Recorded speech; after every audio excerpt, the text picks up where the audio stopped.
and take charge and lead us in the rest of the program. Welcome. Tupigie makofi akija.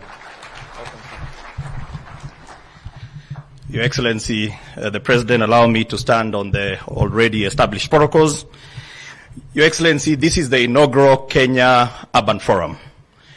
It follows after the World Urban Forum, where we meet every 2 years. This is the forum that is here to domesticate the SDG number 11. Your Excellency, the issues about urban are not foreign to you and foreign to our country. At the moment, we are going through a very big discourse as a country, because while urbanization is supposed to bring high quality of life and wealth, the inverse is happening here in Kenya. So this is a very topical issue.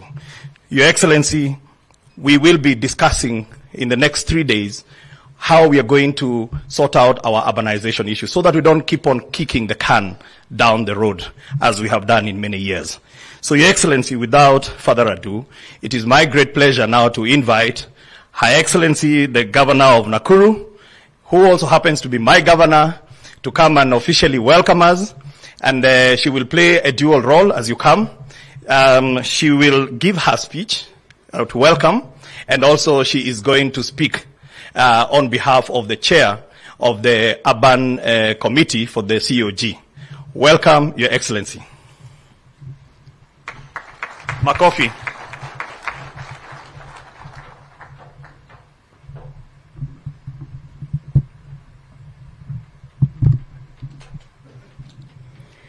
Thank you. Asante sana. Your Excellency, Honorable Dr. William Ruto, the President of the Republic of Kenya, the Executive Director, UN Habitat, Ms. Maimuna Sharif, the CS Lands, Public Works, Housing and Urban Development, Your Honorable Zakaria Njero, the CS Roads, Mheshimiwa Murkomen, PS Hinga, and all the PSs present, my fellow colleague governors, including Governor James Orengo, Governor Wamatangi, Governor Olelenku, the members of Parliament present, led by our Senator and the Deputy Majority Leader of the Senate, Mheshimiwa Tabitha Karanja, our area Member of Parliament, Mheshimiwa Jane Kihara, Senator Medho from our neighboring county. I have, and any other person that I have missed, all the, my fellow Kenyans present, all the ladies and gentlemen, distinguished guests, good afternoon. Your Excellency, it is now my distinct honor to welcome you all to the first ever Kenya Urban Forum, which Nakuru, the County of Unlimited Opportunities, is privileged to host here at Lake Naivasha Resort in Naivasha Municipality, Nakuru County. Your Excellency, allow me to thank the organizers of this 3-day forum, the national government through the Ministry of Lands, Public Works, Housing and Urban Development, the Council of Governors, the UN Habitat, the World Bank, Kenya Institute of Planners, and the county government of Nakuru for choosing us to be your hosts. Indeed, we are delighted that this auspicious event has brought together an array of stakeholders to discuss critical issues facing the process of urbanization, namely urban governance, urban management, urban resilience, urban finance, and climate change. More importantly, this event's recommendations will form Kenya's position paper for the World Urban Forum slated for next year. Your Excellency, the forum comes immediately after the just concluded UN Habitat General Assembly, which you officially opened last week, and is a clear demonstration that Kenya is committed to implementing the resolutions of the Assembly and taking a leadership role in the urban agenda. The theme for this forum, Your Excellency, is "The Future is Urban: Strategic Pathways to Inclusive and Sustainable Urbanization in Kenya." Urbanization as it stands now is inevitable and irreversible. Globally, half of the human population now lives in urban areas. It is estimated that by the year 2050, 70% of the world's population, which by 2021 stood at 7.8 billion, will live in urban areas. Kenya has yet to escape this trend, with figures showing a steady increase in urban population growth from 19% in 1999 to 32% in 2009, and a projection of 50% by 2030. So 50% of Kenya's population will be living in urban areas by 2030. Based on this evidence, Your Excellency, urbanization has elbowed its way and now stands as one of the most critical global issues of our time and a component of sustainable development. If we are committed to ending extreme poverty, protecting our environment, and triggering and ensuring everyone's prosperity, peace, and stability, we must get urbanization right.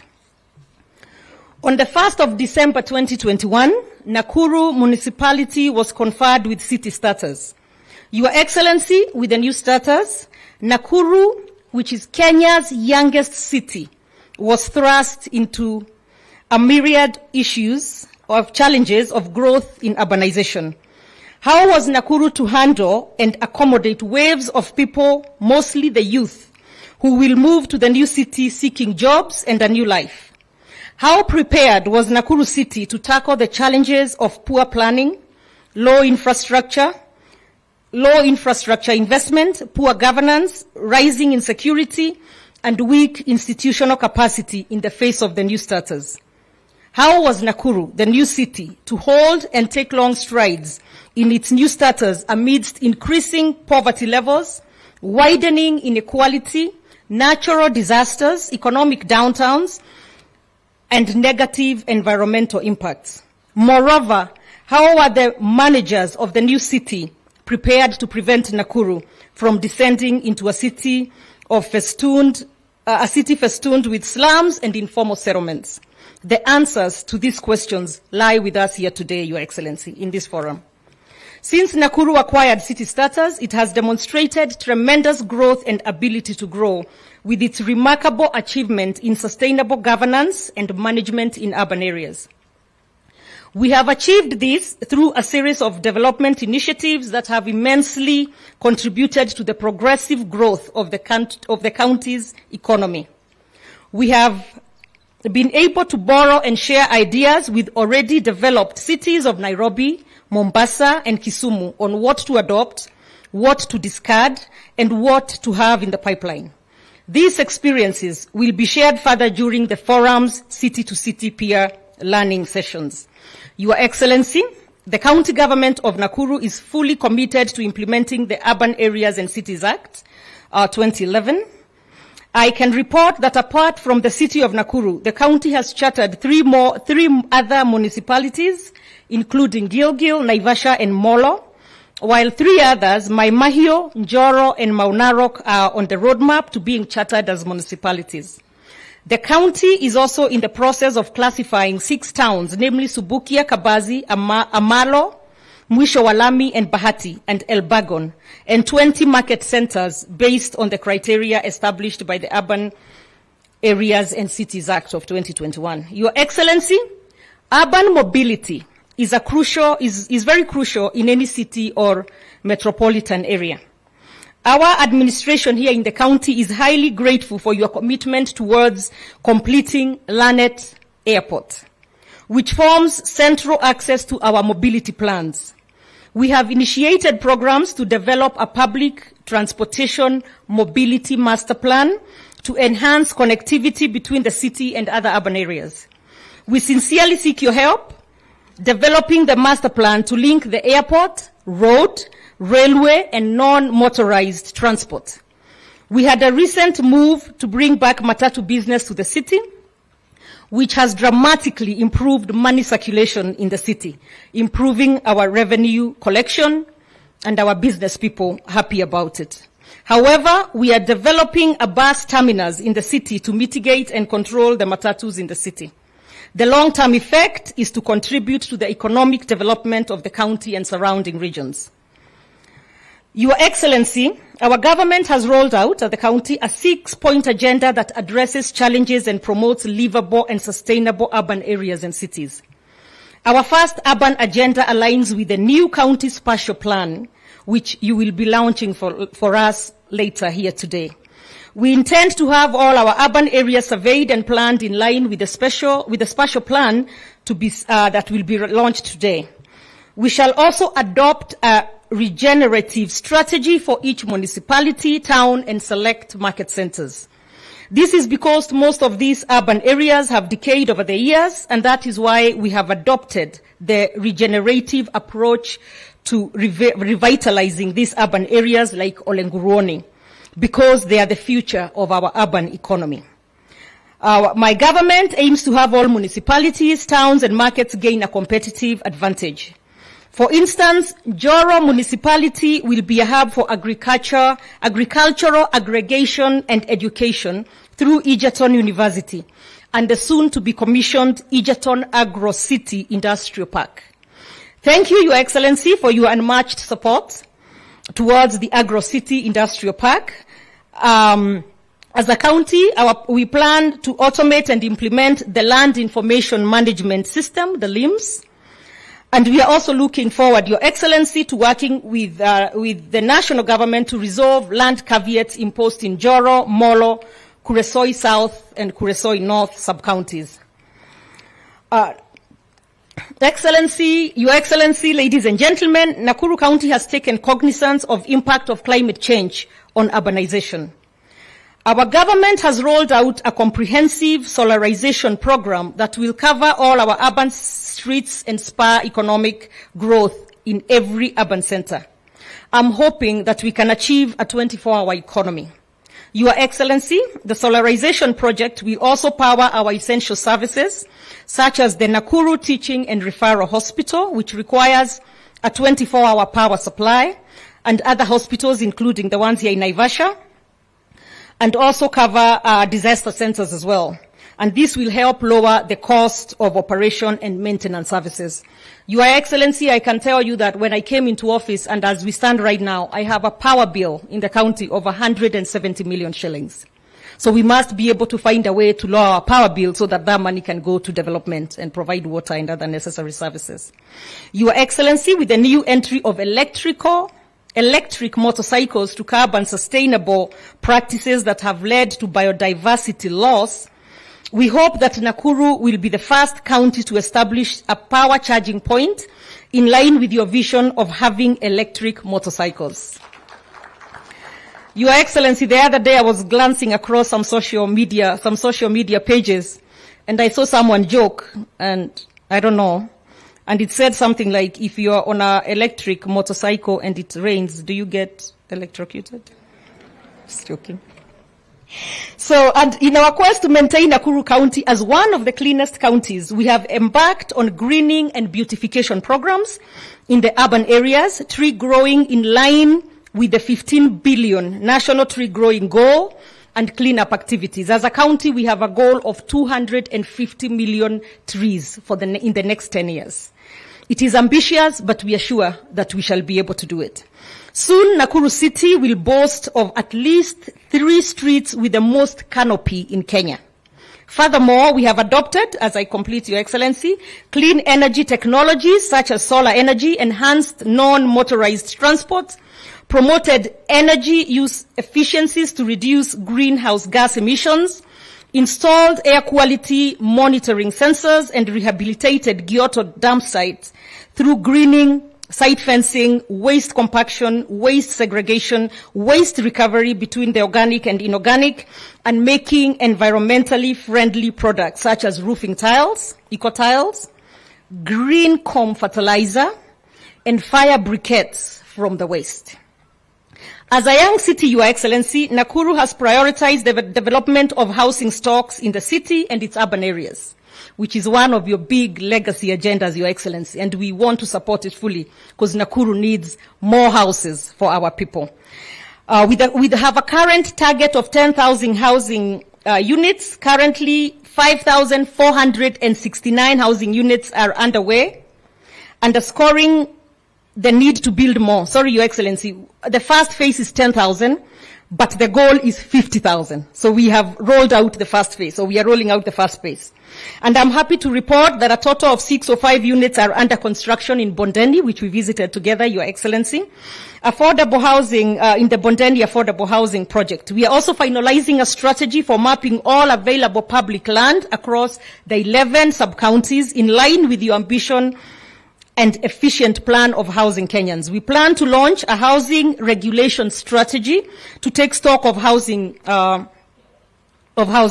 reiterate your ambition to affordable housing. I believe every Kenyan has a right to good housing and sanitation. Your Excellency, I am in full support of the housing levy. One of the reasons, Your Excellency, we keep stating that Nakuru is a land of unlimited opportunities is our potential in the blue economy. We have 6 lakes. I believe we may be the county with the most number of lakes in Kenya. We have 6 lakes that offer great potential to be the leading county in terms of utilization and resource benefit of the blue economy. Every one of our lakes has unique characteristics. We start with Naivasha, the highest of the lakes in the eastern part of Rift Valley. It provides commercial livelihood to Kenyans through fishing of tilapia and the recently introduced black bass. Recently, Lake Nakuru provided a habitat for fish, which has attracted the youths to fishing as a source of income. On the other hand, Lake Nakuru provides a habitat for beautiful flamingos at the heart of the game reserve and Lake Elementaita. Your Excellency, I humbly request your government direct support as we seek to collaborate with agencies managing our lakes to utilize and explore the blue economy fully. In final conclusion, without a doubt, urban areas are and will continue to play a crucial role as agents of positive change only if they are well planned, well built and well governed. They can act as catalysts for inclusion, set trends for equitable economic growth, and link the economy, energy, environment, science, technology, and social and economic outcomes in our societies. It is my expectation, Your Excellency, that this forum will discuss the issues at our disposal and come up with recommendations that will help Kenya get the quest for urbanization right. Thank you very much, Your Excellency. Now, let me invite my colleague. We were together in the Senate. You are the minority leader. Now, my colleague as governor of Siaya, who will stand in on behalf of our chair of the Urban Committee, Governor Anyang' Nyong'o, who is away on business, on work issues, and also stand in for our chair of COG, Madam Anne Waiguru. So karibu sana, Your Excellency Mheshimiwa James Orengo. I hear them calling you the walking constitution. Karibu.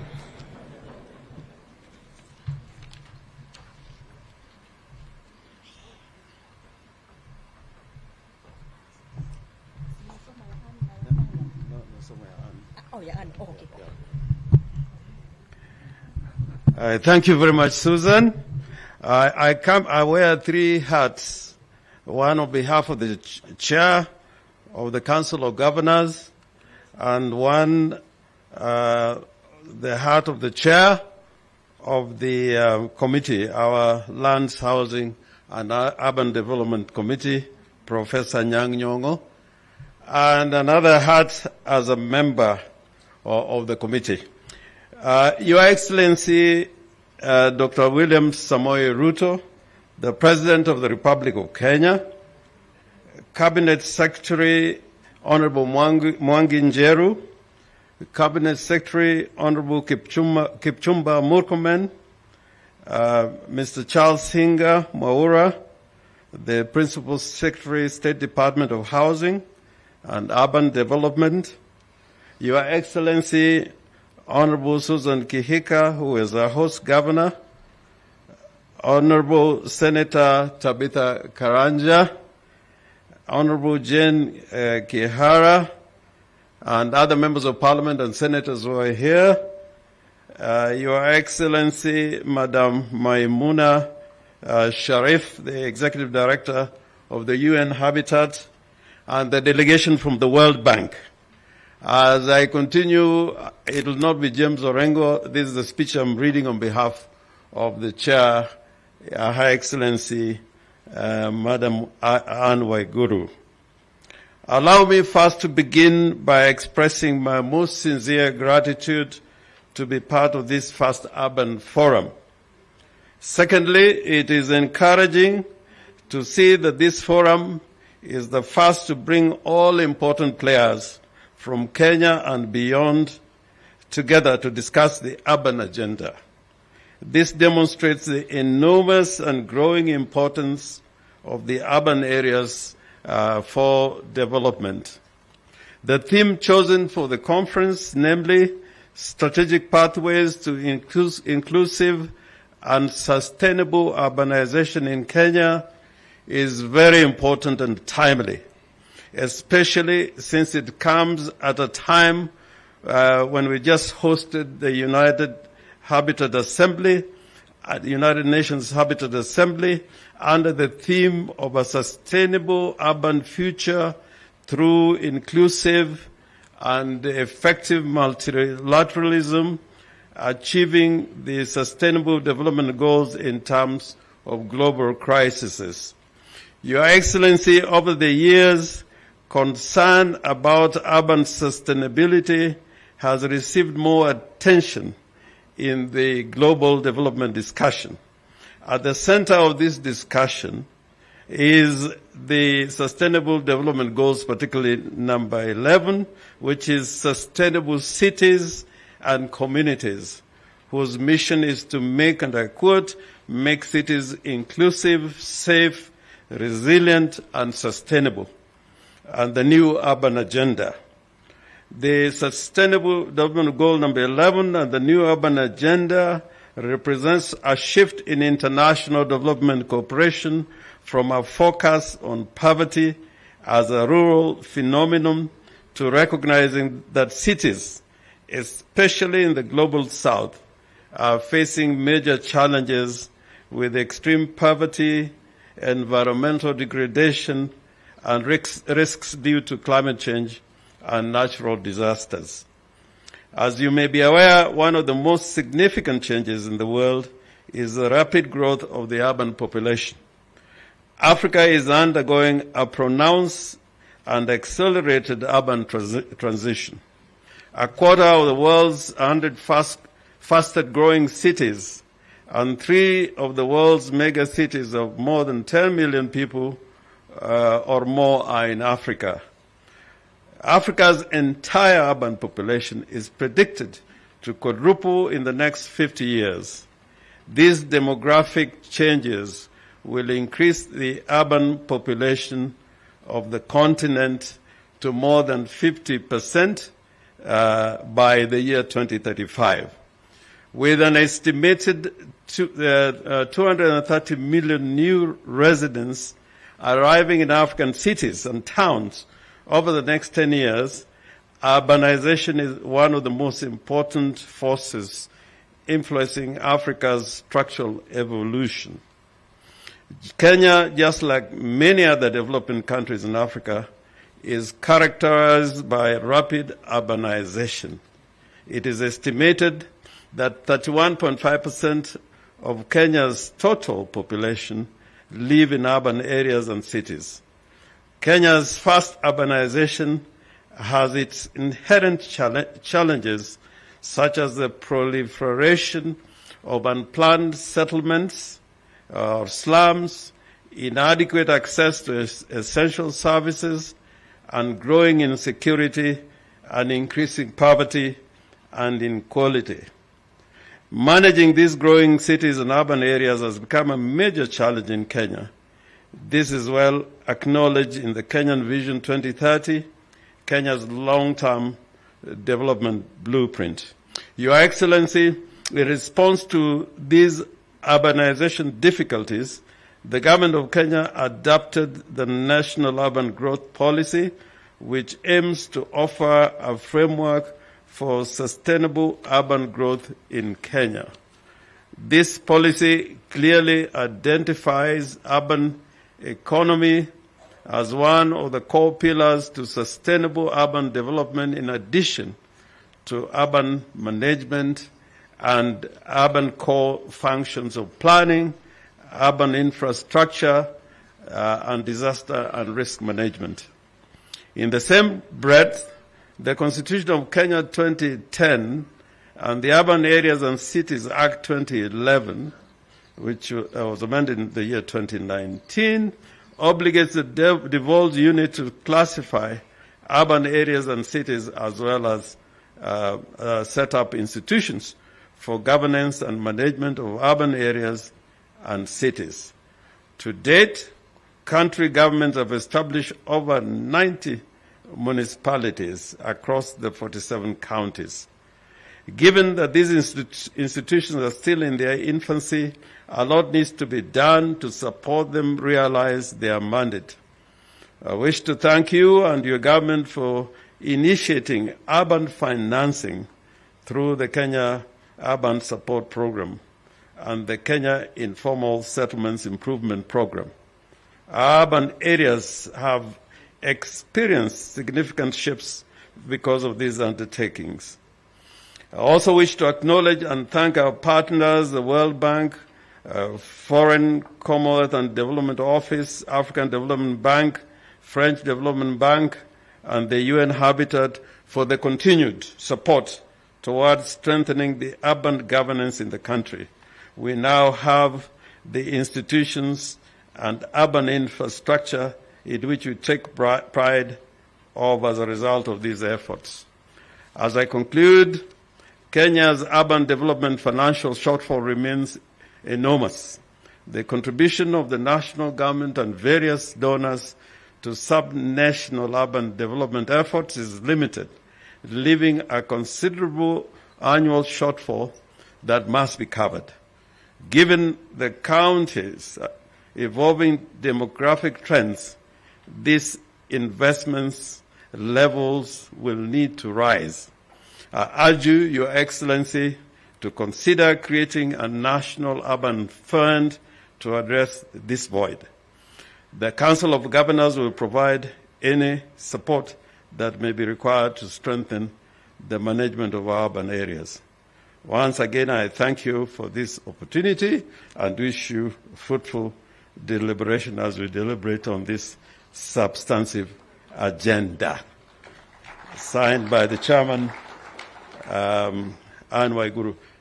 Susan, if you don't mind, just on this, my two other hats, as a member of the committee and as a representative of Professor Nyang' Nyong'o, if you go to any urban area or to any city, you'll find a macrocosm of Kenya, the Kenya that we want to build.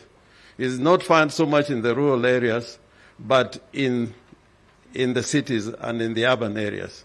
So I think it is important, since the future is urban, to put effort to make sure that our cities are planned and developed in the context of the discussion we're going to have in this forum.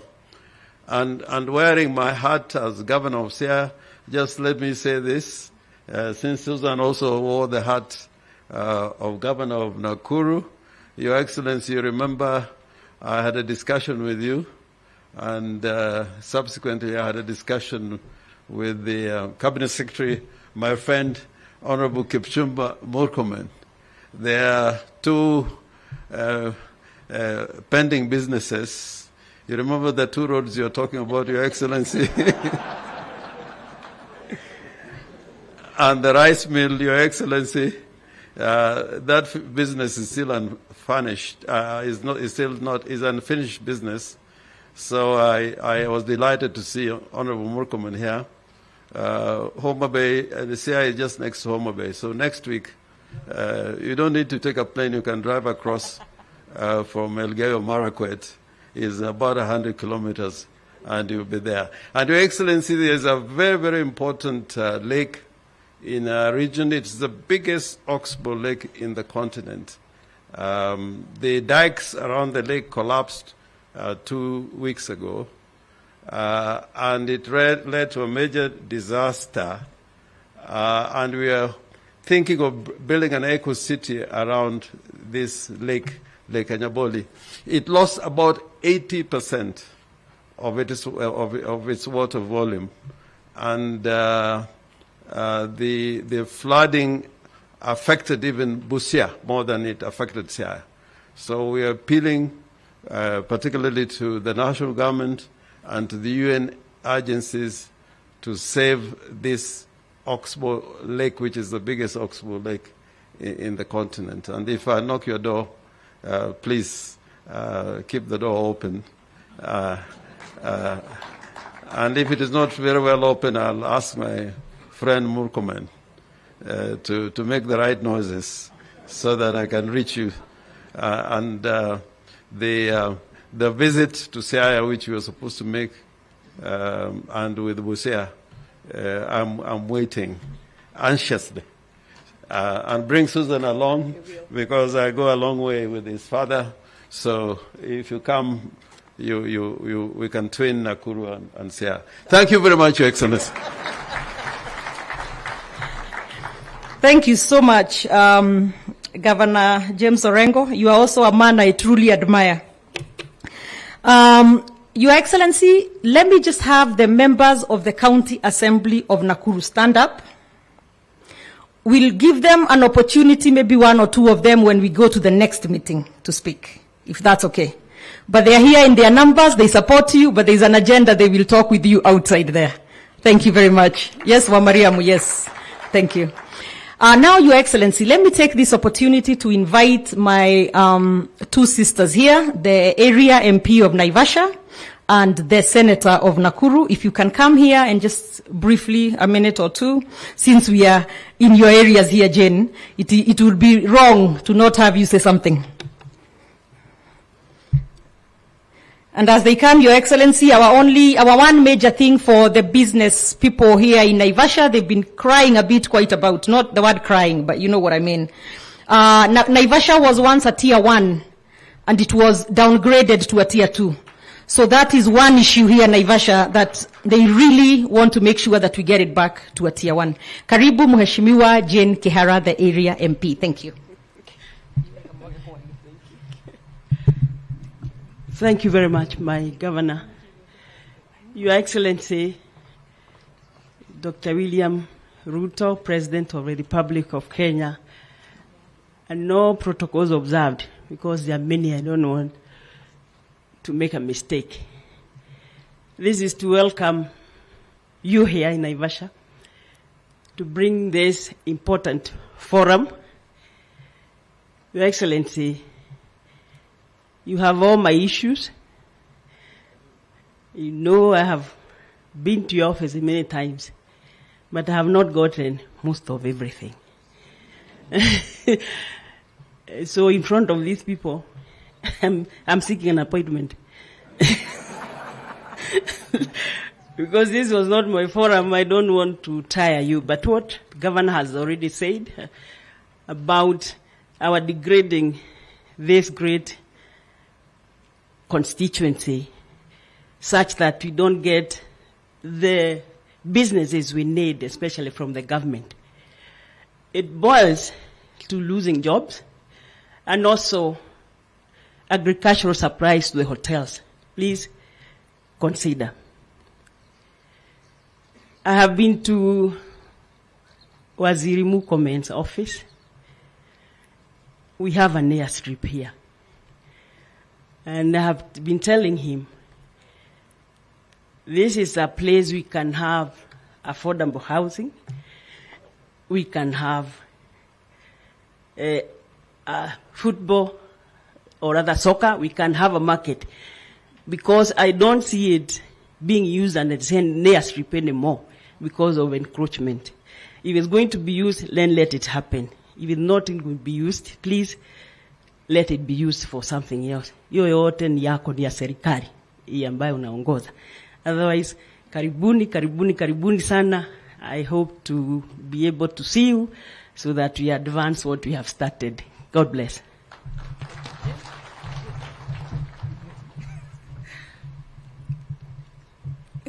Your Excellency, our beloved President, Dr. William Ruto, CS's governors, my senator there, Mr. Medhu, Honorable Medhu, all protocols observed, good afternoon. I want to take this opportunity and welcome His Excellency and all the other visitors here in Naivasha. Thank you so much. We don't take it for granted. Your Excellency, anytime you're here, we always appreciate it. Thank you so much. We have an able MP in this Naivasha of ours. In the county, we have able governor. And my work as a senator is to ensure I bring more money to this county of ours. We have the best county. I think Nakuru should be named as one of the best counties in this country. And the beauty in this county can't talk more than it's a county of girls. And you know, with the girls, the beauty and how they can ensure they transform people's lives, it is speaks for itself. I think me, I'm a walking book. I've been here in Naivasha. Naivasha is really deep into, it's so dear to my heart. I've been here in Naivasha maybe 40 years now. I've seen the urbanization grow. From Naivasha to where I am, it was a field, and today the town has come from 1 kilometer to 8 kilometers. But that sustainability is where we are. Because when it's come to our waste management, I think it has not been tackled. We draw our water from the 8 kilometers all the way to Naivasha. So if I'm able to do that, what about the other people? The roads. I think I've been talking to more comment. But the reason why I talk that, I know my work is to bring the money, the governor does, the MP does. But because Naivasha is so dear to my heart, you'll see me, all of us, pumping to your office to ensure things are done. We supply electricity. Susan is complaining here, our governor, 170 million. I think we should be fighting on how we should pay less. Because 50% of all the power that comes from is lit in Nakuru, Kenya, 50% come from here. So we should be talking of lower rate when it comes to Nakuru. But me, I'm a senator, I push those in, of course, in the Senate. And being the majority leader, Your Excellency, I'll still continue pushing for the party interest at the Senate. I think with that, I hope you invite our Senator Medhu. He's only a senator here, at least to come and say hi, Governor. Thank you, and thank you. Thank you very much, our senator. What I wanted to do in the interest of time, I also know I have 2 other governors, but they're going to have sessions after this. I think they're chairing some sessions. So I just wanted very respectfully to have them stand for recognition, and then you'll take over after this. Is that okay, Senator? Governor, I was going to call you again, Senator Wamatangi. We've gone around all too much. Governor Wamatangi from Kiambu, you can just wave so they know you're here. But I know you have a session coming in after this. We have Governor Lenku, former CS as well, so if you can wave, Kajiado County, thank you very much. And we have Senator Matthew, who is from our neighboring county of Nyandarua. I had a rap song that said, cash crop, yeah, Nyandarua ni mawaru. Thank you very much. So, Your Excellency, thank you very much. We'll go from there. Thank you. Another round of applause for our governor. Thank you very much. And for Governor Orengo. Your Excellency, allow me now to invite the sector leader of the Sustainable Development Unit at the World Bank, Ms. Ragini Dalal, to come and give her quick remarks.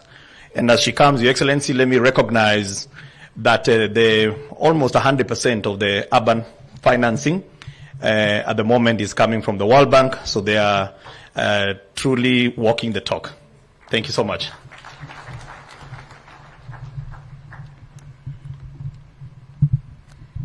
Thank you. Do you hear me? Yes? Your Excellency, Dr. William Ruto, President of the Republic of Kenya, governors and deputy governors present, cabinet secretaries and other government representatives present, Ms. Sharif, Executive Director of UN Habitat, distinguished guests, ladies and gentlemen, all protocols observed. Your Excellency, it's a great pleasure to join you and participants from across the country in this first Kenya Urban Forum. The World Bank has had a long-standing partnership with the government of Kenya in support of urban development, and I am pleased to be here to represent the bank at this event. I have 4 messages today, and I think they'll be easy to remember because I think many of them have already been said. Number 1, urbanization is the wave of the future, both globally and here in Kenya, where we expect half of the population will live in urban areas by 2050. Number 2, if well managed, this provides a major opportunity for poverty reduction, economic growth, job creation, and provision of housing and basic services to citizens. Number 3, Kenya is still early enough in her urbanization trajectory to benefit from international lessons by approaching urbanization as an integrated system, looking at a portfolio of cities where different cities can play different but complementary roles. For example, large cities can become a diverse economic base for metropolitan regional development. Secondary cities can encourage regional economies, and small cities and towns can provide services for farms, which will both improve agricultural productivity and create value-added jobs for the rural population, especially the youth. And fourth, the fact that many urban areas in Kenya still remain to be built means that the steps taken today, Your Excellency, will be critical for charting a different path that involves a compact and connected urban growth for the future prosperity and resilience of Kenya. Beyond the issues related to, now I had many more things to say, but I was asked to cut my speech short, so I'll, if you don't mind, just focus on a few things.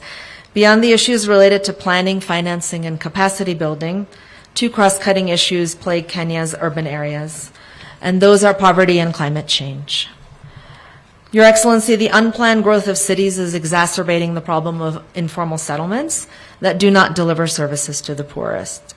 Adequate and consistent financing of large-scale infrastructure is urgently needed in affordable housing, in sewage, and e-mobility so that those investments can catch up with population growth in urban areas. At the same time, equal access to urban services for the large share of the poor who still live in unplanned, environmentally hazardous informal settlements is needed. Addressing these challenges requires both curative and preventative measures, where upgrading of existing settlements is combined with efforts to address barriers to the provision of affordable housing and for the creation of new, planned, and adequately serviced urban settlements. Your Excellency, you have put climate action at the center of your administration's agenda, and this could not be more critical as far as urban areas are concerned. It's already been mentioned before. We cannot miss the fact that climate change is increasingly exposing cities to extreme weather events such as droughts and floods, which cost Kenya 2 and 2.8% of the country's GDP respectively, and are a cause for major loss of human life. These pressures interact with the other urbanization stresses we've discussed and threaten to widen inequalities in cities and reduce their ability to function as escalators out of poverty. Finally, meeting the challenge of cities and climate change demands that the government and the international community work well together to innovate and create creative finance solutions for urban areas to support Kenya in achieving her green growth objectives. We want to thank you for visiting our booth. So as you know, the World Bank has supported several urban programs over the years in Kenya to help address these challenges. The bank's investment in the sector currently stands at $450 million, and an additional $350 million investment that we mentioned will be presented to our board tomorrow. These are the Kenya Urban Support Program, which has been instrumental for the establishment and strengthening of urban institutions across Kenya, as well as providing finances for urban infrastructure and services. I'm quite pleased to see many of the governors here today have benefited from the program, and it was useful for me to discuss that with them. In addition, we have the second Kenya Informal Settlements Improvement Project, which is scaling up informal settlements and slum upgrading work that was undertaken under the KISIP 1 to reach more people in settlements, and we also have many governors here who've benefited from that program. To sum up, and I'll be quite quick, today's investments in urban planning and infrastructure will set in place patterns of growth, resilience, and equality for generations to come. Undoubtedly, the stakes are high, but so are the opportunities. The World Bank is committed to continue partnering with the government of Kenya to build a resilient, green, and inclusive urbanization pathway. The future, as we know, is urban. Thank you for giving me the opportunity to share this stage with this august panel, and asanteni sana.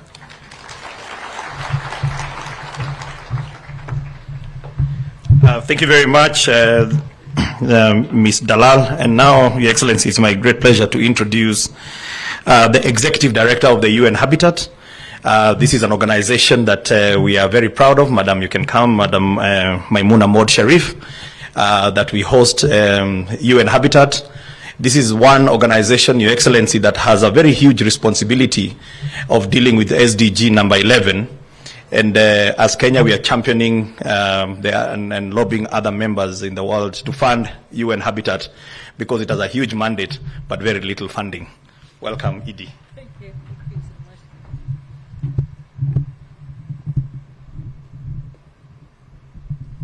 Thank you so much, PS.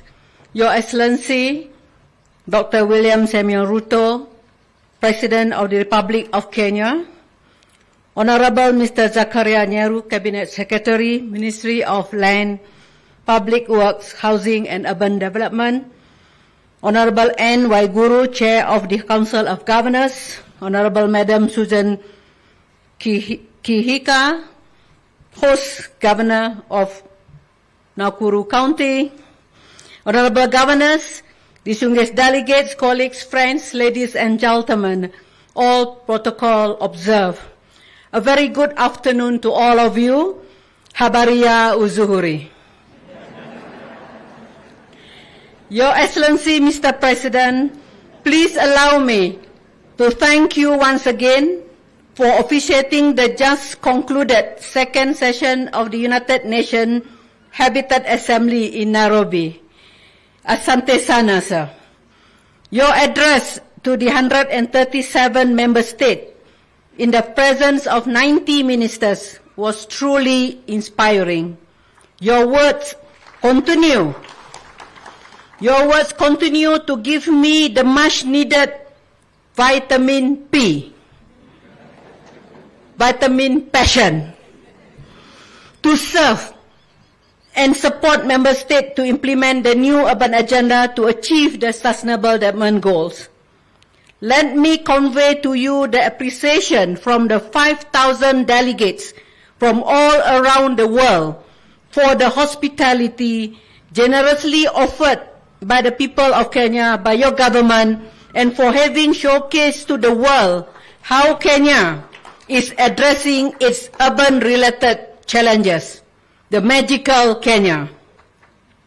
As you know, with the support of your government, member states at the Assembly ratified 10 resolutions and adopted the ministerial declaration titled A Sustainable Urban Future Through Inclusive and Effective Multilateralism, Achieving the Sustainable Development Goals in Time of Global Crisis.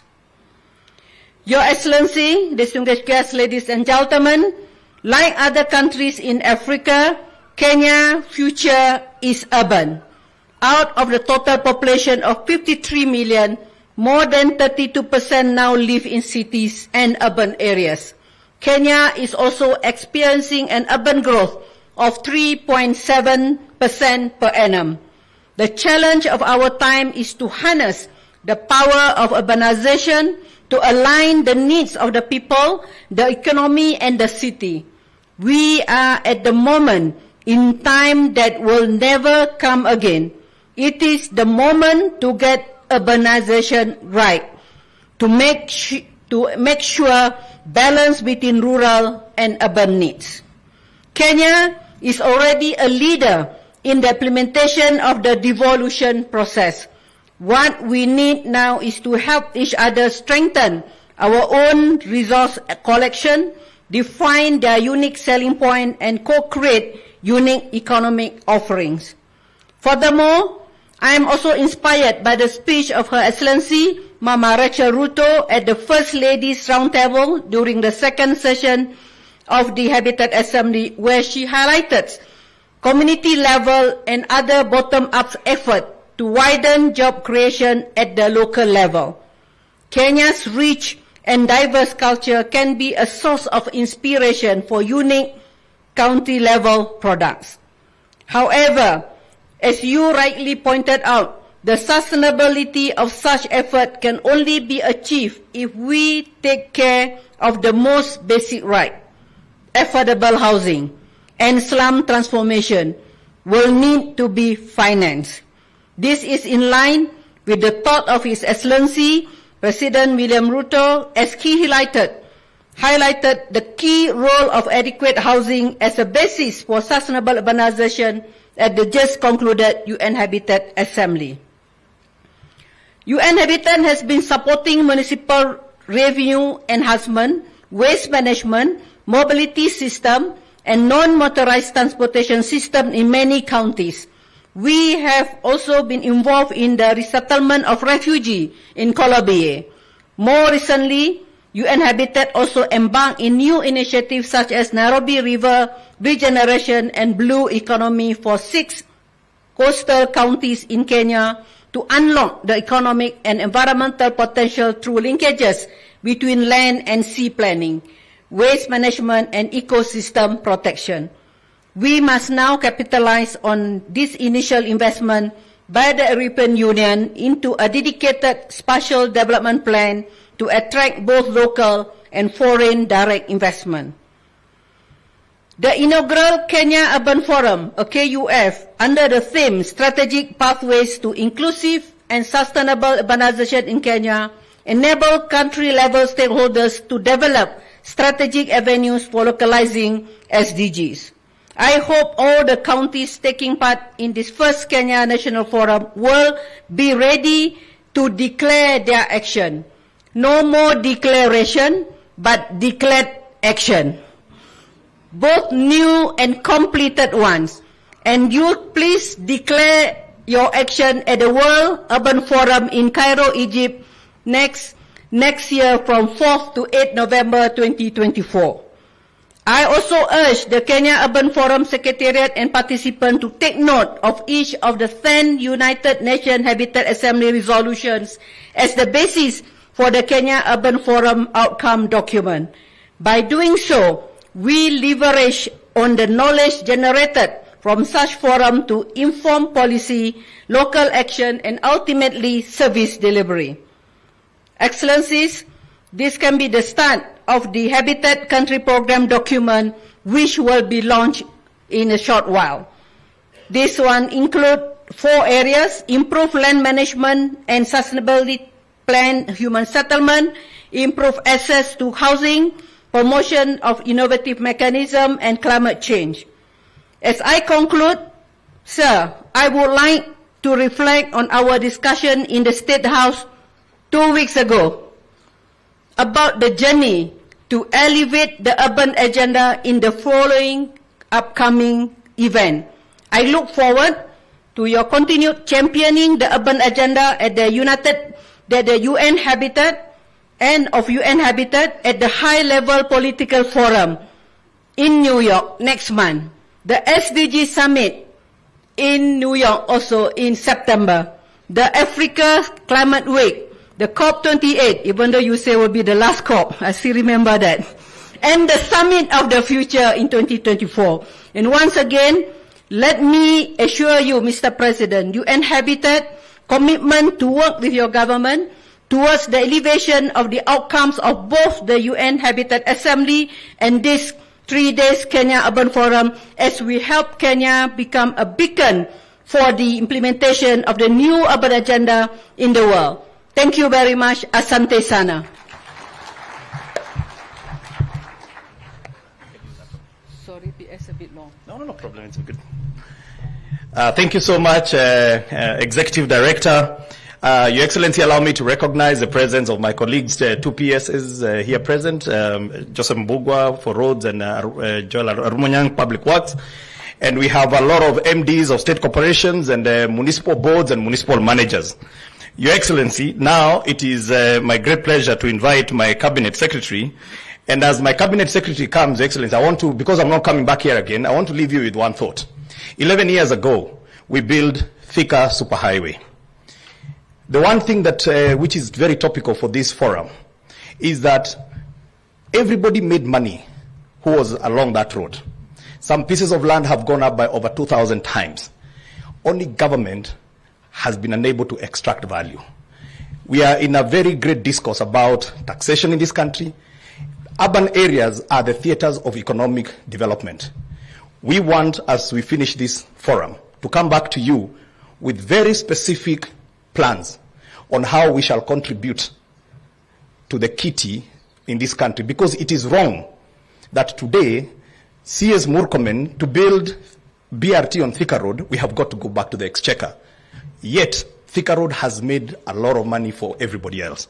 That is what is topical in this forum here, Your Excellency.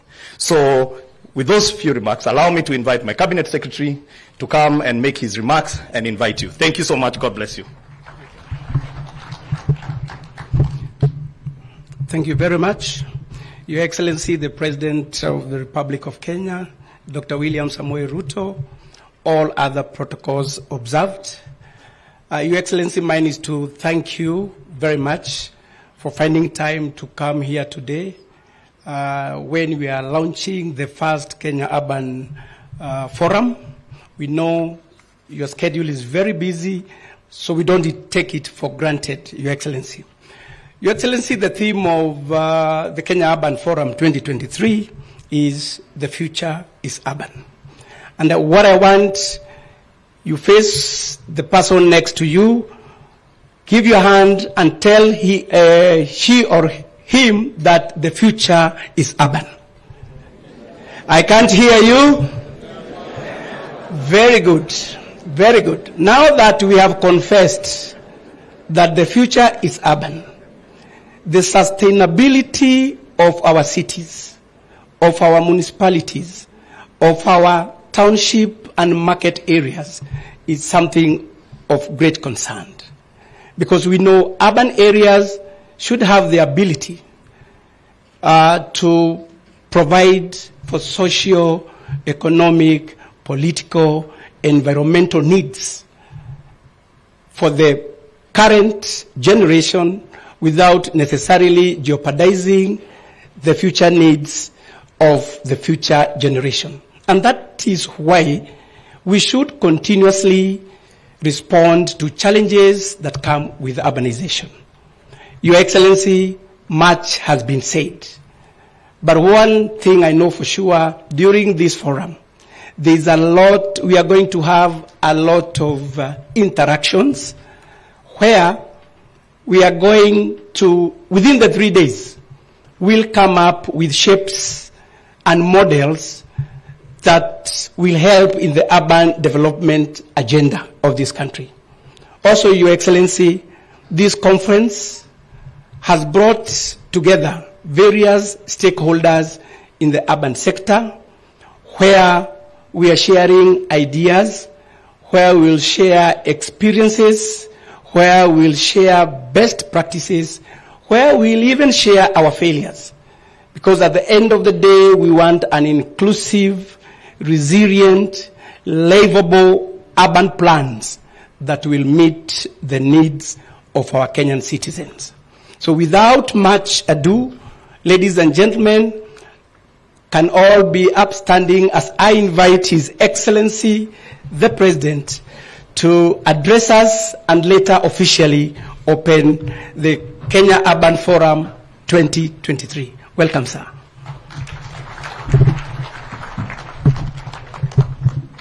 Thank you very much. Please, let's take our seats. Asanteni sana.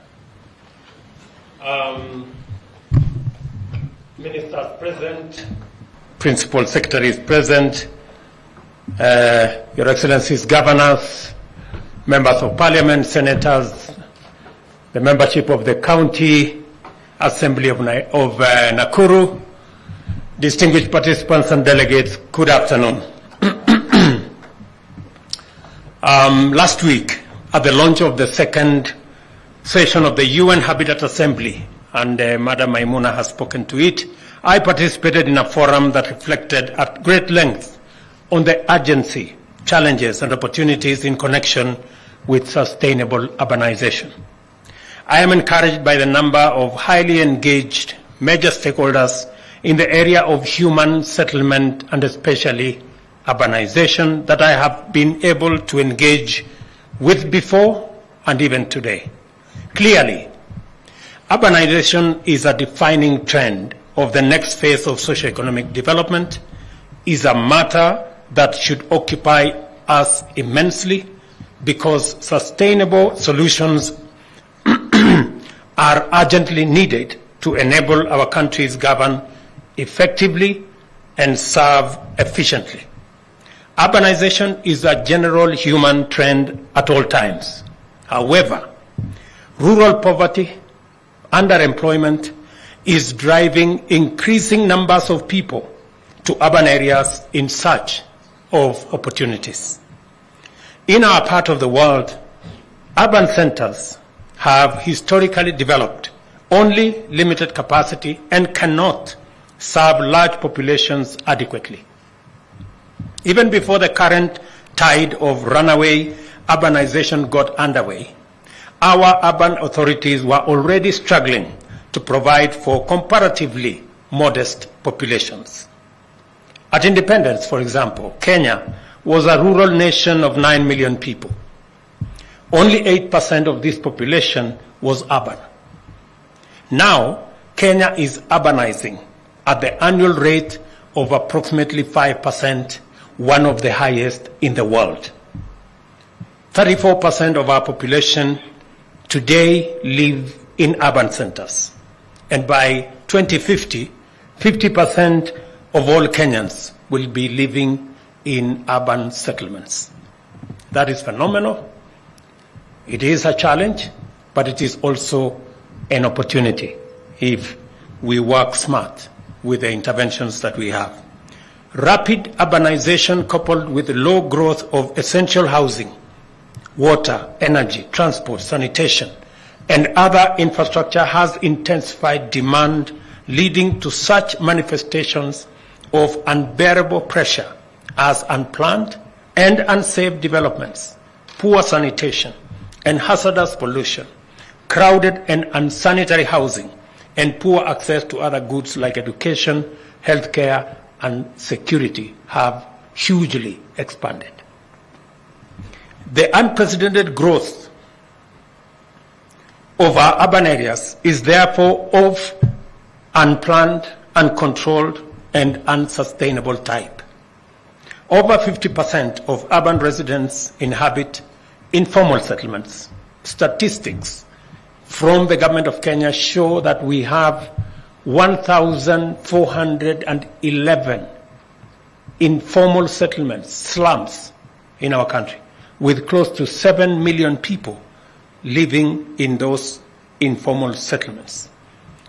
We have negative implications on human dignity, security, safety, and health because of these informal settlements. As a result, our commitment to sustainable development goals is undermined, most of all SDG number 11, by what is the trends that we see. It is time to take radical measures to bring our urbanization under control in order to enable urban institutions and authorities to significantly improve livability in these settlements and in our country. Urban areas must be transformed from spaces where it is difficult for authorities to provide services for citizens to obtain them. In other words, we must, with great urgency, steward the transformation of our urban areas into well-planned, adequately managed, well-governed, and sufficiently resourced areas. The future, as has been said by everybody here, is urban. We cannot and must not argue with this inevitability. Our role is concerned with how, rather than whether, future urbanization will unfold. our primary mandate is to facilitate an expeditious transition to Kenya's desired urban future. As a starting point, the Constitution provides a robust institutional foundation for sustainable urbanization by mandating national legislation to provide for the governance and management of urban areas and cities under Article 184. The legal framework governing urbanization and urban governance is also in place in the form of the Urban Areas and Cities Act, Cap 275, upon which a city like Nakuru was pronounced as a city, and the policy framework set out by Sessional Paper Number 1 of 2016 on national urban development. So we have the constitutional, we have the legal, we have the institutional, we have the policy framework that will assist us manage this necessity and this imperative of urbanization. The primary barrier to the implementation of our urban governance and management framework lies in the need to harmonize it with the County Government Act, as well as the Physical and Land Use Planning Act, together with a review of the urban development policy. All those have to be brought in line and to speak together and to synergize so that national legislation, county legislation, the County Government Act speak to the same thing, because urbanization is with us for the present and for the future. There is no reason for further delay in undertaking this harmonization. And the Minister and the Council of Governors need to interrogate the areas that need to be harmonized so that we can, with a sense of urgency, be able to do what we have to do. The advent of devolution has greatly accelerated urbanization in our country. County governments and the location of the county headquarters are significant catalysts of urbanization. Counties, therefore, have an important role to play in promoting orderly management of urbanization. I listened to Susan, the governor of Nakuru, tell us what she's doing about setting up urban areas in many places, including one in a place called Mwisho wa Lami. I thought, Susan, we already did something about the Mwisho of Lami. There is no more Mwisho ya Lami. I thought we connected the Lami all the way to Nakuru. So I suggest that as you transform that particular township into an urban area, I suggest you give it a different name. In economic development terms, urbanization is a tremendous factor. Towns and cities are important economic nodes, contributing significantly to the national GDP. Nairobi alone, for example, accounts for 21% of Kenya's GDP. On the other hand, towns and cities are major consumers of resources and drivers of environmental degradation, leading to climate change. Demand in towns and cities can distort the supply chains of important goods, affecting prices and dictating the cost of living. Environmental malpractices like the discharge of untreated effluent and poor disposal of solid waste pose serious risks, while toxic pearls of smoke from industries often engulf megacities. We must take all these possibilities into account as we ponder the next course of urbanization during deliberations in this forum. And I encourage you, being representatives from across the divide, from national government, from our counties, to interrogate how we can work together so that we don't end up with a situation like the way we have today. For example, in Nairobi City, we are grappling with what to do with the Nairobi rivers because of the kind of sludge and sewage that has been pumped into those cities. The Kenya Urban Forum assembles stakeholders and strategic partners into a coalition that collaboratively and innovatively tackles the most salient issues and fundamental dimensions of the urbanization phenomenon with a view to generating sustainable mechanisms for transition from hazardous urbanization to livable towns and cities. It is important to appreciate all of them for their goodwill, commitment, and solidarity. Your support inspires us to do even better, and we do not take it for granted. Our urban development agenda has benefited from partnerships and collaborations with the World Bank, French Development Agency, Swedish International Development Agency, and UN Habitat, among many partners who work with us on this very important agenda around our cities and how to improve the availability of services and goods in our towns. The World Bank's support for the Kenya Urban Support Program, now coming to an end, has contributed significantly to the development of urban institutions. Consequently, 70 municipalities have been established, while more are being set up by county governments. We look forward to further engagement with our partners with a view to extending the partnership to enable Kenya establish functional, efficient, and sustainable urban institutions. Although much commendable progress has been accomplished in promoting sustainable urban development in the country, much more remains to be done to maximize urban livability. I am persuaded that a dedicated urban development fund is a vital vehicle to navigate Kenya's transition to a desirable urban future. I know Governor Orengo, reading the statement of the Council of Governors, spoke to this issue. It is time to bring the National Urban Development Policy 2016 into operation to facilitate the creation of this fund. And I undertake that the government of Kenya is going to do it and ensure that we create the necessary partnership with the counties so that we can, in a collaborative manner, be able to deliver on this fund. And similarly, I urge county governments to do their part by devising innovative approaches for generating revenues to finance urban development. And we are ready to assist county governments in doing this.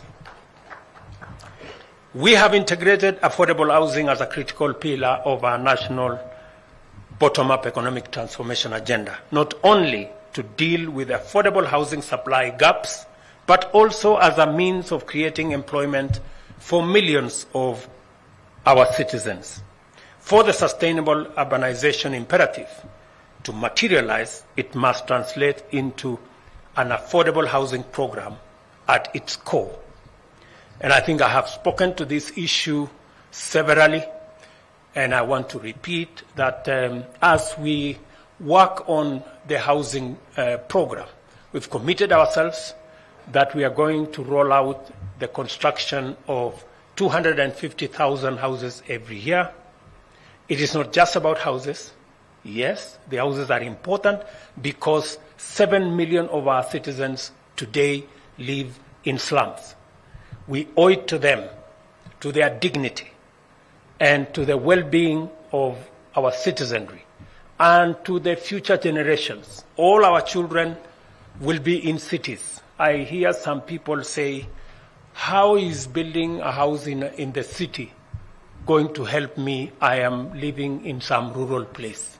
They forget that the people who will be living in those cities will either be their children or their grandchildren, and they have a choice whether these children will be going to live in slums or they will be living in some decent housing units. And apart from sorting out the housing question, it is the whole exercise of creating jobs. How do we increase manufacturing as a percentage of our GDP? How do we make our cement factories to work? How do we make our steel factories to work? How do we engage in ensuring that all our construction products factories are working? How do we ensure that our engineers, our quantity surveyors, our electricians, our masons, our carpenters, our electricians, how do we get this huge body of human capital working? We are generating close to 500,000 people every year from our TVETs. We are generating close to 800,000 young people into the labor market every year.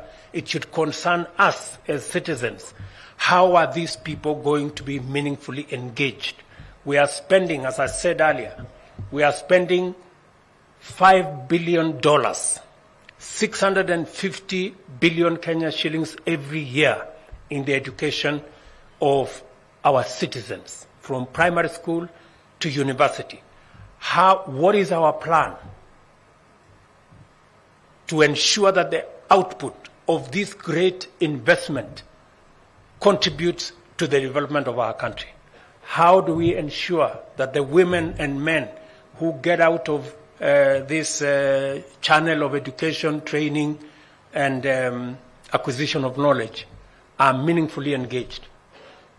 We have to responsibly think about it.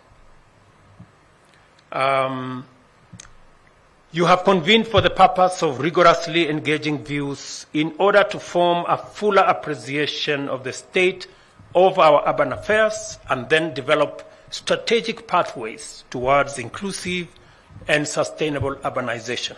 I urge you to use this important opportunity to develop a robust roadmap that will guide our overdue transition to sustainable urban futures.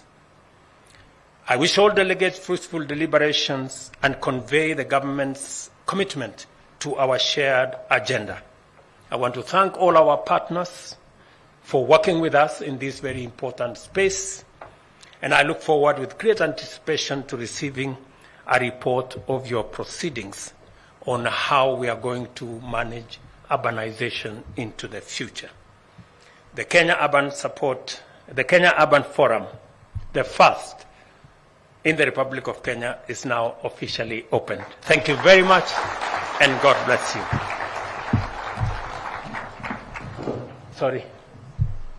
Thank you very much, Your Excellency. One more round of applause for His Excellency. We just have one more item we'd like to do before we have a one-on-one with you, Your Excellency, with your permission, and that is the signing of an MOU, which is the HCPD 2023-2027, which, with your kind request, we'll ask you to witness, and also the launch of the Nakuru County Spatial Plan. That's the Nakuru County Spatial Plan and the signing of an MOU, HCPD 2023-2027. I'll request we also have the two seats on the podium, kindly, so that we'll then invite the next part of this session, which is going to be a brief session where we'll have a one-on-one with His Excellency, together with the editorial director, RMS, that is Linus Kaikai, who will come on stage. So kindly, those who are helping us with the seats to get on stage, to kindly do that now.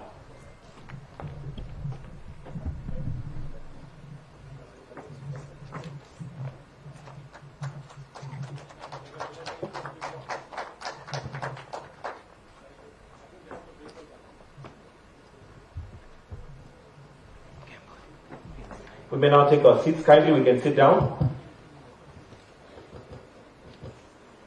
Linus, if I can kindly request that you come on stage, because the next session you're going to be moderating.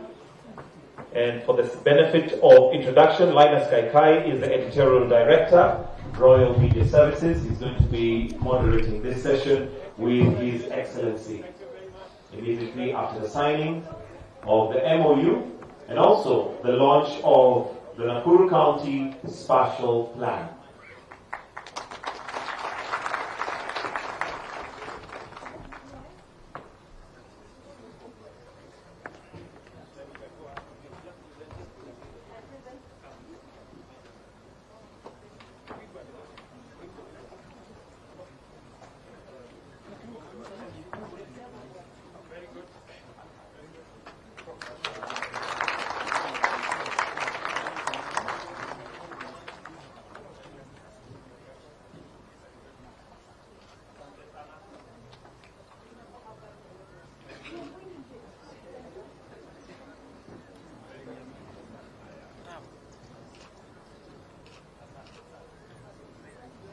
Thank you, Your Excellency.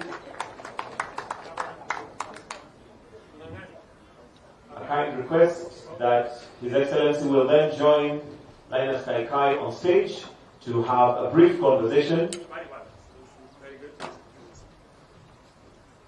Lioness, over to you.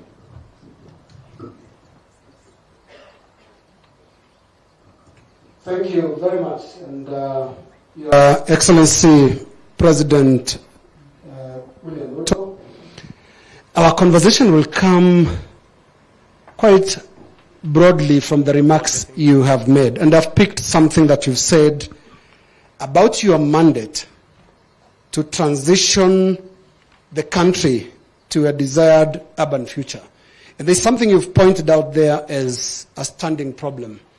And that is the problem of existing planning gaps. And you said, I can quote you, Mr. President, that yours is to convert the urban areas to be spaces where authorities can provide services and the residents of those areas can receive those services. I think, Mr. President, you are talking to a very serious problem if you look at, for example, the city of Nairobi, whose last planning is said broadly to be dependent on what the colonial authorities left. On the planning element, Mr. President, what are your immediate interventions? First, let me contextualize this. As I said in my statement, Kenya is urbanizing at the rate of between 4.4 and 5%, the highest, one of the highest globally. The future is urban. 68% overpopulation by the year 2050 will be living in urban settlements. So this is not a problem that is going away. This is a challenge that is growing. That's number one. That's the context. Let me contextualize even further. We have, as I said, 1,411 slum dwellings in Kenya, the largest being in the city of Nairobi and in many of our cities. So when we talk about slums, many people cannot figure it. They think we are talking about Nairobi or some other obscure place. We have slum dwellings, including in Naivasha, right here. We have it in many towns. So the challenge of urbanization is with us. The challenge of informal settlements is with us. Appreciating that problem is actually big steps in sorting it out.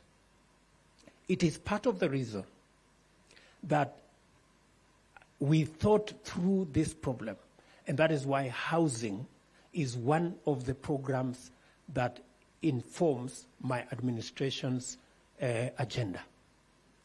And it is because it starts with what you have said.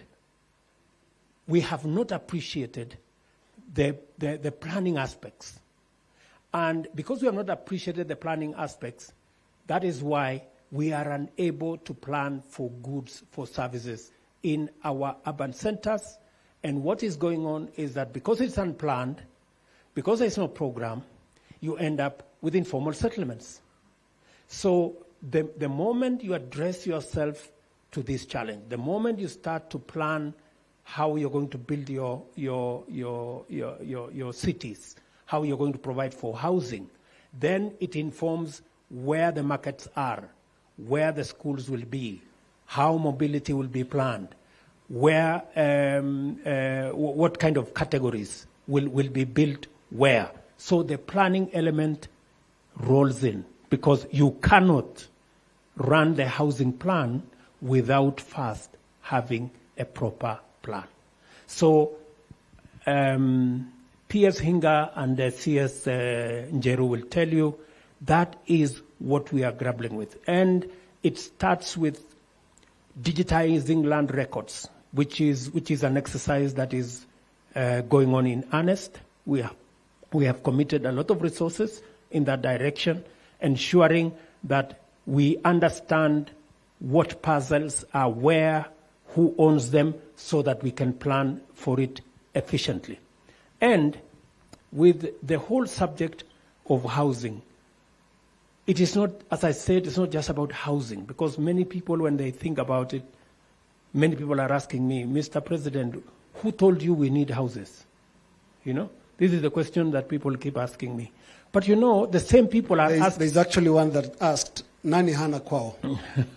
So, you know, so many people hana kwao. In fact, you know, the people living in slums, they have nowhere. It is not their choice to live in a place where there is no toilet, where there is no water, where there is no access to electricity, there is no access to nothing. It is not a choice for somebody to live in that kind of settlement. 7 million people don't have kwao, so to speak, if we were strictly to say. And as a result of this, many people at the same time, while they tell me, who told you we will need houses, they tell me our kids don't have jobs. And many people cannot connect the dot between housing and jobs. Housing and the housing products that create jobs. They do not get a relationship, they cannot connect the dot between housing and electricians and masons and carpenters and engineers and quantity surveyors and architects and all that. So it is our responsibility as government to assist fellow citizens to connect the dots and to understand that housing delivers dignity to the people living in informal settlements, creates jobs for our young people, creates jobs in our industries, gives opportunity for all of us to live in an organized society, and most importantly, many of our counties today, including Siaya, where Orengo comes from, a lot of agricultural land is being subdivided for settlement, when in the flip side, we should be using those agricultural lands for food production. And what happens is that we end up with a competition between food and settlement. And the reason why we have a big debate today in Kenya about the cost of living, because only 14% of Kenya is arable, has opportunity for us to grow our food. That's why we are imagining Galana. That's why we are imagining other areas, because we have limited land for agricultural production. So this whole exercise about housing speaks to more things than a mere 4 walls that makes a house. Your Excellency, I just want to follow up on what you've said about agricultural land, which is being lost to settlements. And I would like to hear your thoughts on how you intend to fix that, because you've expressed your concern a couple of times. At one time, you spoke about the 50 by 100s that are basically reducing land to unproductive standards. How do you intend to fix that in this urban strategy? You know, the reason why you find people in Mlolongo, now they have gone beyond Mlolongo, they have gone beyond Gitengela. Now they are approaching Isinya. Lengu keeps telling me, you know, what is going on, Mr. President? You know, we are losing, we have nowhere to graze our cows. It is because people don't have opportunity. People cannot have no access. The land in Nairobi, you cannot afford, you know. Every house is, I think we did an analysis, I think Hinga can tell you, we did an analysis on average. The cheapest house in Nairobi was about 11 million. Now, because of affordable housing, we are bringing it from 11 million to between 600,000 and $1 million. That means the fellow going to Isinya has no reason to go to Isinya anymore. Whatever he's looking for in Isinya, he can find it in the middle of Nairobi. That's what affordable housing does. So once we have created an incentive for somebody not to go and look for 50 by 100, because the reason why they are going to look for 50 by 100 is because they cannot find a house that they can afford. And that is why we are talking about affordable housing. so that instead of subdividing agricultural land, we create incentives for people to buy affordable houses, which sorts out the problem they are trying to sort out by going to subdivide agricultural land. So we are flipping it, you know. Don't blame the people who are going to support, to subdivide agricultural land. It is because there is opportunity. But we want to decimate that opportunity by making sure that there is a house that is affordable. You don't have to subdivide agricultural land. Take, for example, where you come from. That's beautiful agricultural land. But with time, you will see subdivision. Many of the ranches are now being subdivided to be owned by individuals. I had Governor Lenku, I had Governor of Narok. They were saying, we must be careful because this subdivision of ranches into individual titles is eventually going to subdivide this land and make it unusable for agricultural or even pastoral activity. So we need to deal with that challenge, and to answer directly your question, we are providing alternative so that it is no longer tenable, it is no longer attractive to go to Kitengela because you can find the same thing in the city where it is easier to get to your work, where there are other settlements, where you have access to water, you have access to transport, you have access to a market, you have access to school, you have access to a hospital, and even for government, it is a lot easier to deliver government service in a place where it is planned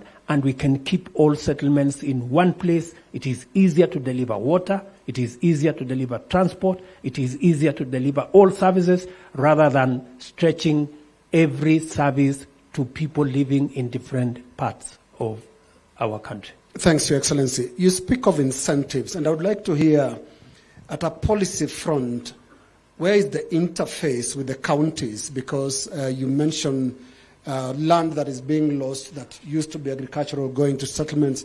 And I have in mind Kiambu County, which once used to be the bastion of coffee farming, and now it is a game park of flats.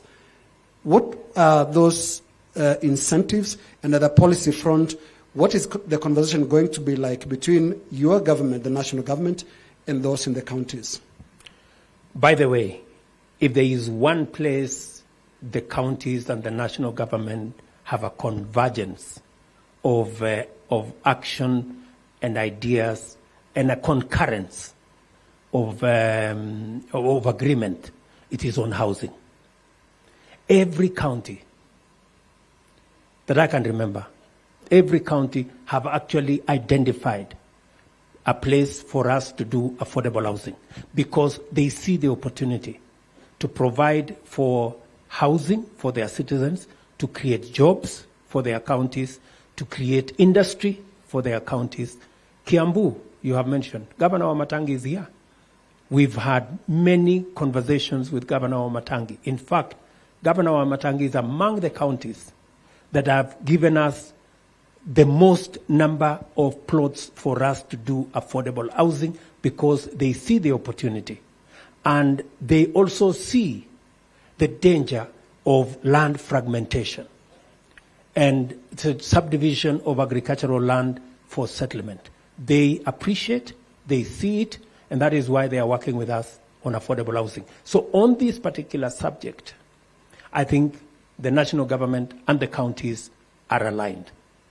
And where there will be shortfalls, if, for example, county government doesn't have land to give, will there be the option of acquiring that land?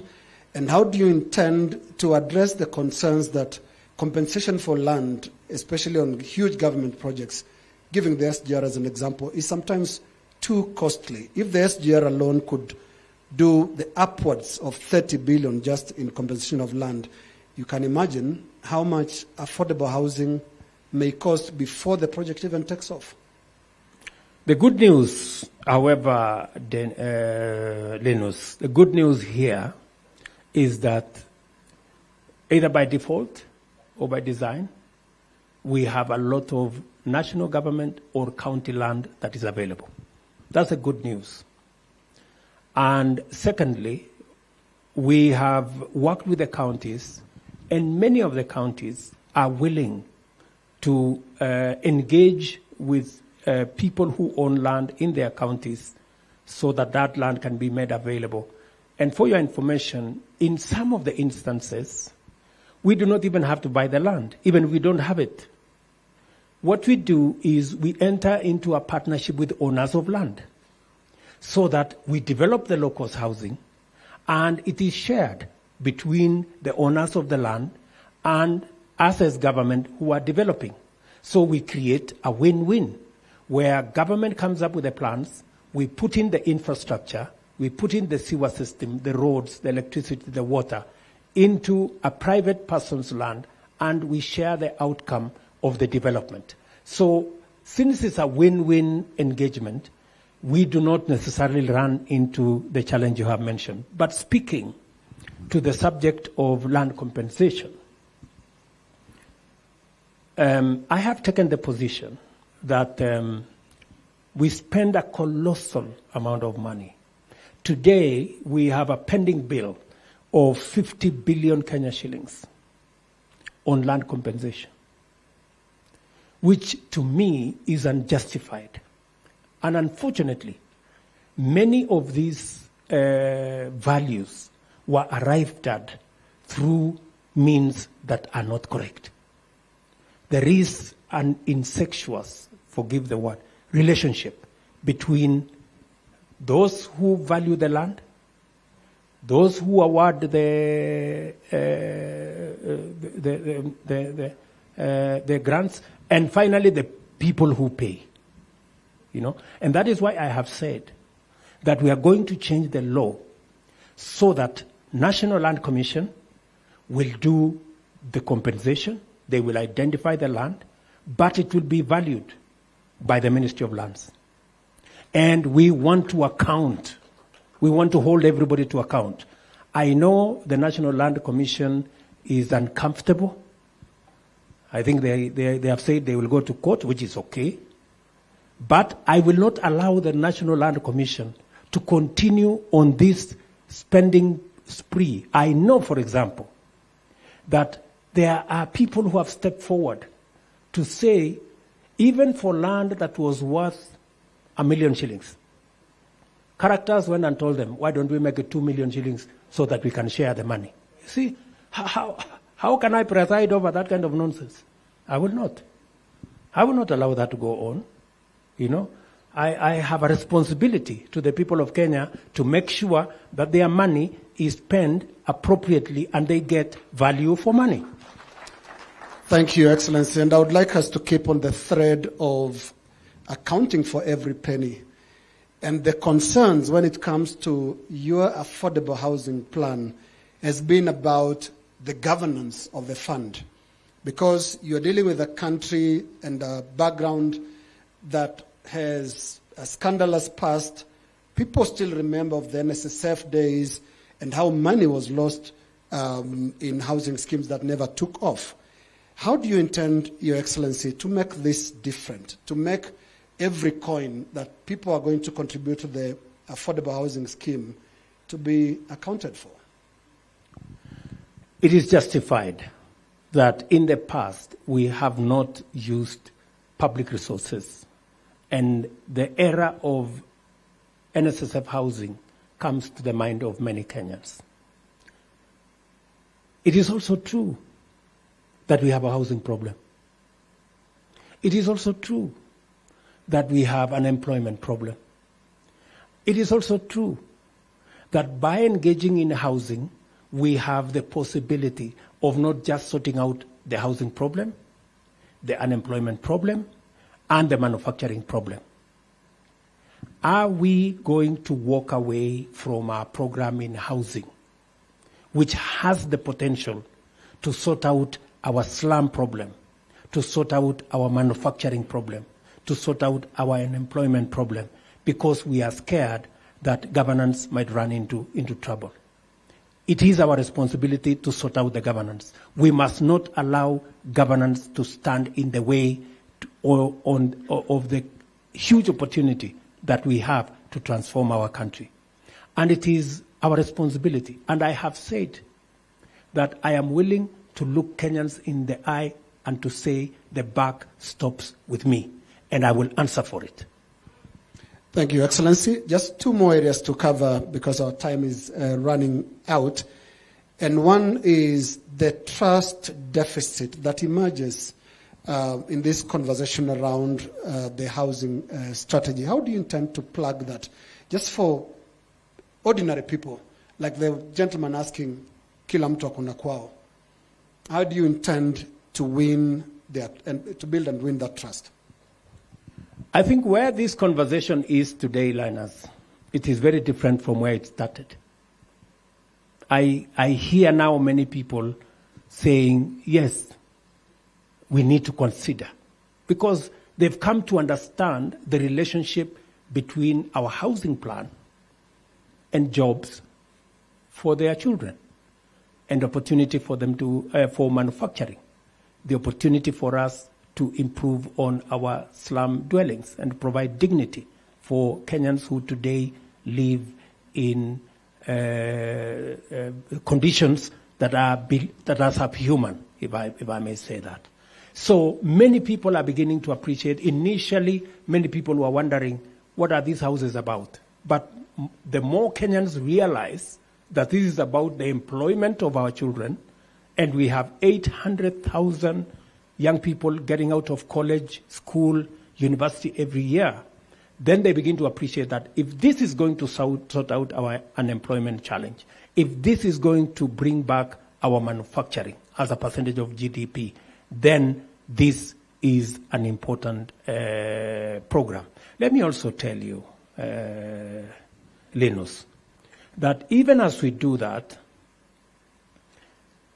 there is also a lot of deceit and propaganda, you know, and politics. I must say, sometimes, well, politics, whatever it is, because all of us agree.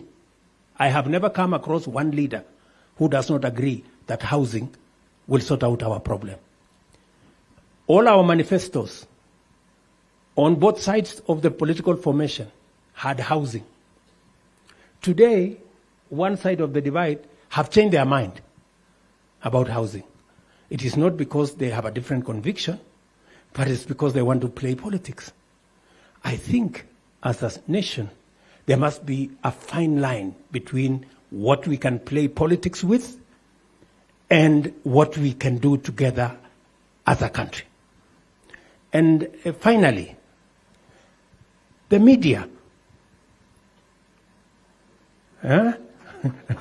Tell me, Your Excellency. The media has spun huge propaganda. Oh, I don't know what. Oh, I don't know what.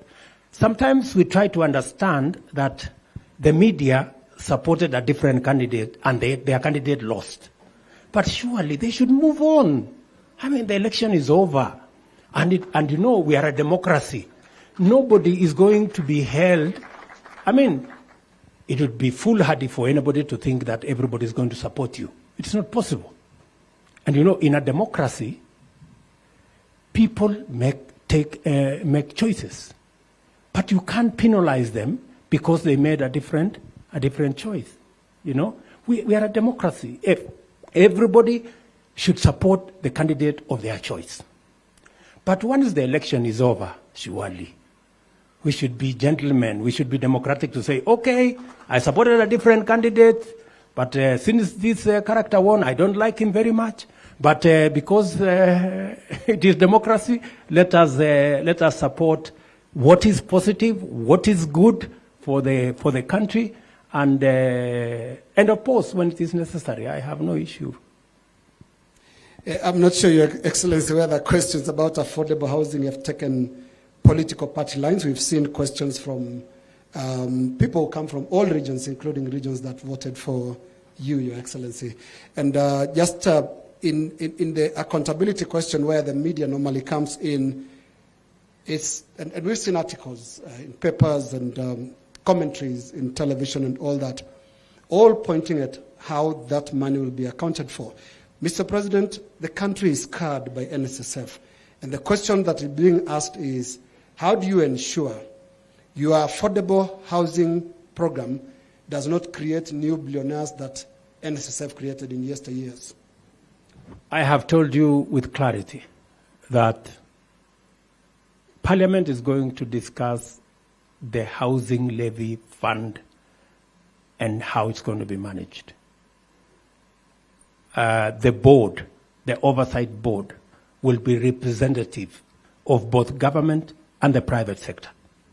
We're going to ensure that there is a proper, accountable mechanism. I know very well, as a politician, that if something goes wrong, I will be held to account politically, right? So I must make sure that nothing goes wrong. And I am decisive. I am intentional about making sure that we hold the trust of the people of Kenya by making sure that they get value for all their resources. So, the same way we are being held to account, the same way we have oversight bodies making sure that we spend public resources appropriately, we are going to make sure that this fund, like all other funds, are held in a manner that is accountable to the people of Kenya, by making sure that we have an oversight board, by making sure that it is run professionally. In the board, for example, we are going to make sure that we have pension funds on board, we have Federation of Kenya Employers on board, we have representatives of public servants on board, we have representatives of trade unions on board, we have government in its broader sense involved, we have counties also involved in the board to make sure that this fund is accountable. And I like the discourse we are having, because the discourse we are having is telling us what the people of Kenya expect. And it is not wrong for the people of Kenya to expect us to be held to the highest account that is possible. That is possible. That is the right thing to do. That is legitimate, and we must do it.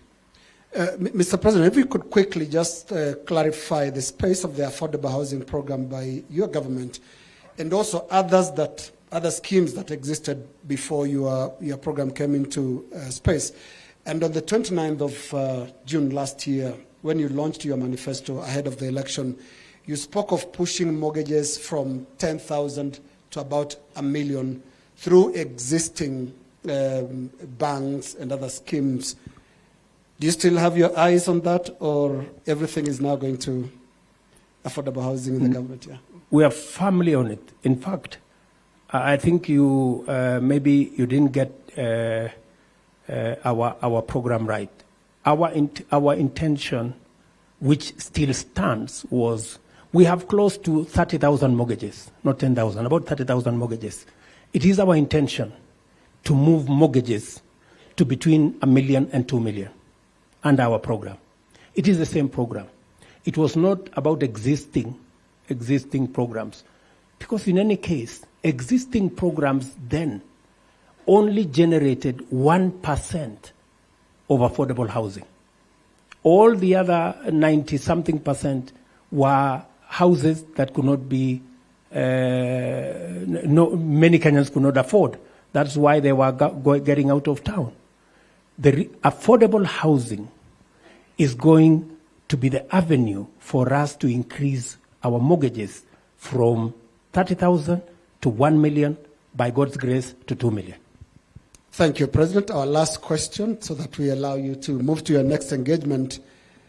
I would like to finish up on the Kenya Urban Forum, the first one, this being the first one. And in your speech, you spoke about harmonization of laws and the various policies that are governing the urban space. And P.S. Hinga did mention about kicking the can down the road. And on the street, Mr. President, we are told as a country, we are a country of good plans. that then end up in the shelves. And one of such good plans is the National Urban Development Policy of 2016, which is still waiting to be implemented. What pledge do you make as the first forum gets underway that plans will get off the shelves and to be implemented on the ground? When we developed the urban plan in 2016, it was in readiness for our plan on affordable housing, which was our part of our Big Four plan, right? And it is the reason I had a very big problem with the handshake and the BBI story. It was the reason. Because that whole conundrum destroyed the plan we had on housing. That is why housing was suspended so that we could carry out the BBI shenanigans, right? So, and it is the reason why the policy was shelved, because there was no time to implement it. We were busy with these BBI stories. And it is the reason why I have, in all earnest, began the program of affordable housing. Some decisions that are not necessarily convenient have to be made. They are the right decisions, they are legitimate, they may not be convenient, they may not be popular, but they have to be made for us to move the country forward. I am determined to make sure that we make these decisions, including the policy on urbanization. That is why I have a big push on the housing levy, the housing fund, the housing program, which is a program that is 5 years behind schedule. This was to be a program that we should have rolled out in 2018, but we didn't, because there are some difficult decisions to be made. I am willing to make those difficult decisions because many people tell me, oh, you should think about your second term. My second term will be meaningless if my first term achieves nothing. You know, I am not here so that I can have a second term. I am here because I want to make a difference. Kenyans have given me an opportunity to make a difference in their lives, to make sure that we remove slums, to make sure we create jobs for our young people, to make sure that we improve on our manufacturing. I am focused on that. Second term will sort itself out. Thank you. And we end it here, Your Excellency, and I want to thank you very much for this engagement. This conversation, Your Excellency, continues, and we thank you, all of us in the audience who have followed this conversation, and those at home watching this live on Citizen TV. Thank you very much. Thank you. Thank you, Your Excellency. Thank you, Linus Kaikai, for that. We appreciate. And at this point, we've come to the end of this particular program. Your Excellency, if you don't mind, I'll request you just remain on stage for the salute of the national anthem. And Linus and myself will exit the stage. Ladies and gentlemen, we've come to the end of this particular program. And if there's anyone who's seated, kindly let's be upstanding as we now finish with a prayer, which is the national anthem.